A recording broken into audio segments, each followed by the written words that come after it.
Olá, tudo bem? Aqui é mais um vídeo do canal Infraestrutura de Transportes. O tema de hoje é estudo de camadas granulares. E a gente vai apresentar um vídeo especial sobre o método de Rotfuchs utilizado para compor materiais em misturas granulares. A dosagem dos componentes de uma mistura pode ser realizada pelo método gráfico de Rotfuchs. Mas quando é que a gente faz isso? Por exemplo, quando a gente tem um solo que não tem um suporte ideal para alguma camada granular, seja um reforço, subbase ou base, a gente precisa fazer estabilizações. Podem elas serem granulométricas, químicas ou mecânicas. Nesse caso, a gente tem uma estabilização granulométrica, com RCD graúdo e RCD miúdo. Após realizar todo o método gráfico de Rotfuchs, a gente chegou a uma composição da mistura de 50% de RCD graúdo, 40% de RCD miúdo e 10% de solo. Dessa forma, a mistura chegou a apresentar um CBR de 72%. Aqui a gente tem todas as curvas dos materiais e das misturas, além dos limites superior e inferior da faixa granulométrica do DENIT. Então agora a gente vai aprender como é que realiza esse método. Para isso, a gente tem um exercício, onde, considerando as características das amostras expostas no quadro abaixo, determine as porcentagens de cada material pelo método de Rotfuchs. Observe que a mistura deve se enquadrar na faixa mostrada na quarta coluna do quadro abaixo. Na primeira coluna, a gente tem as peneiras.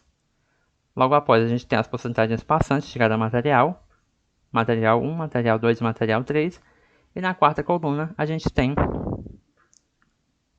Na quinta coluna, no caso, a gente tem os limites da faixa granulométrica. Então, vamos ao método. Primeiro, a gente tem que determinar a curva média da faixa granulométrica especificada. Como é isso? A gente pega esses limites e tira a média. 100, 55, 95, 85 e assim sucessivamente. 2. Em um papel milimetrado, marcam-se na vertical as porcentagens que passam de 0 a 100% em escala linear. Aqui na figura, de 0 a 100%, as porcentagens passantes em escala linear. 3. Sobre a horizontal da porcentagem que passa, igual a 100%, marcar-se um ponto 0' arbitrário. Então, traça-se a diagonal 0, 0', que irá representar a granulometria desejada para a mistura. No caso, a gente tem aqui o 0 e aqui o 0' na horizontal de 100% passante. Então, a gente traça a diagonal 0, 0'. E aqui será a nossa mistura desejada. Dessa forma, determina-se a escala horizontal das aberturas das peneiras. Lembrando que aqui não vai ser a escala logarítmica usual para representar as aberturas das peneiras. Aqui a gente vai levar em conta as linhas verticais para cada peneira, de tal forma que a ordenada obtida sobre a reta 0, 0' corresponda às porcentagens que passam nesta peneira para a mistura desejada média da faixa. Como é isso?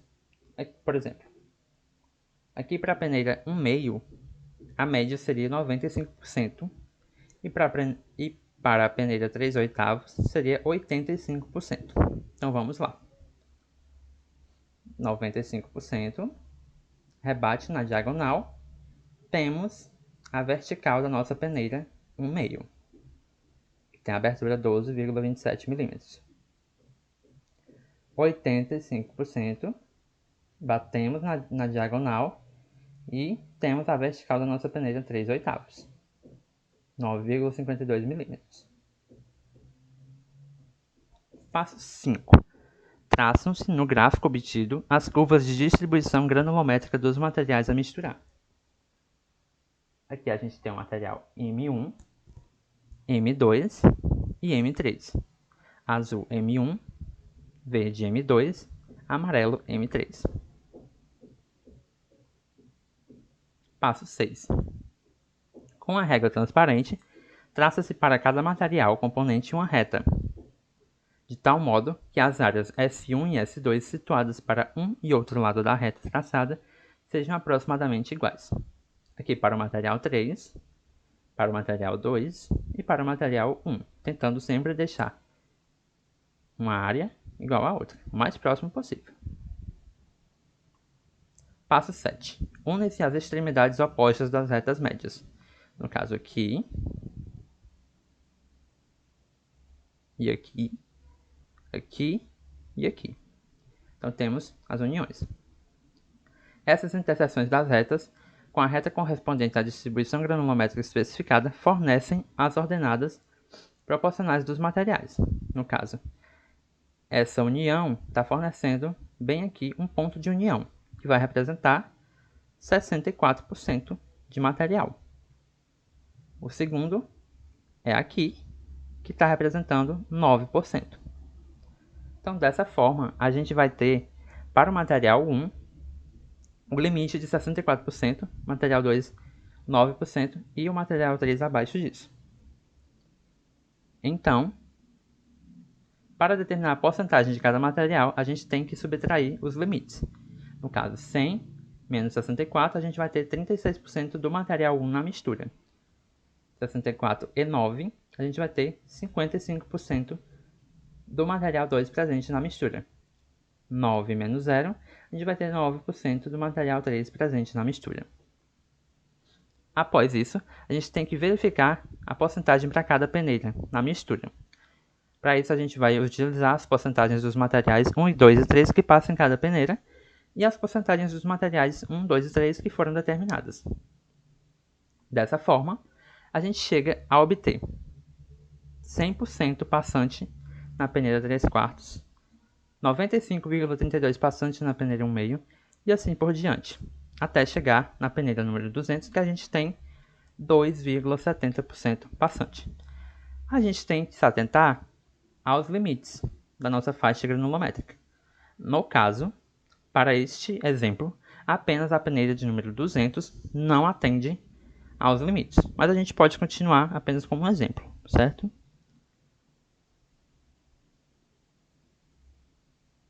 Então, a gente tem que verificar a quantidade de finos que a gente vai ter na nossa mistura. E para isso, a gente tem que pegar a porcentagem passante na peneira 200 e dividir pela porcentagem passante na peneira 40.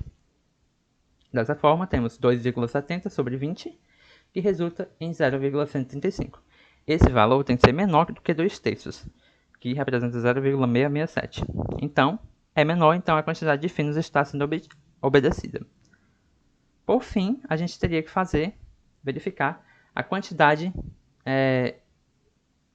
de limites de liquidez.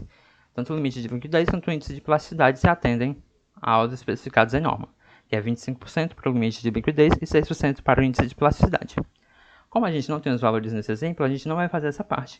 Fica como exercício, para vocês tratarem vários limites e índices de plasticidade.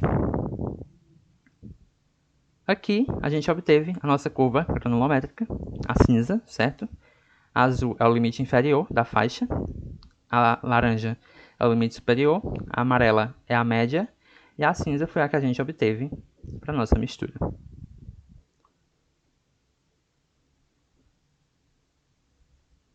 Em resumo, a gente determina a curva média, constrói o gráfico, lança na mesma escala as curvas granulométricas dos materiais disponíveis, traça uma reta média, unem-se as extremidades opostas dessas retas e, a partir das interseções, a gente determina as proporções dos materiais.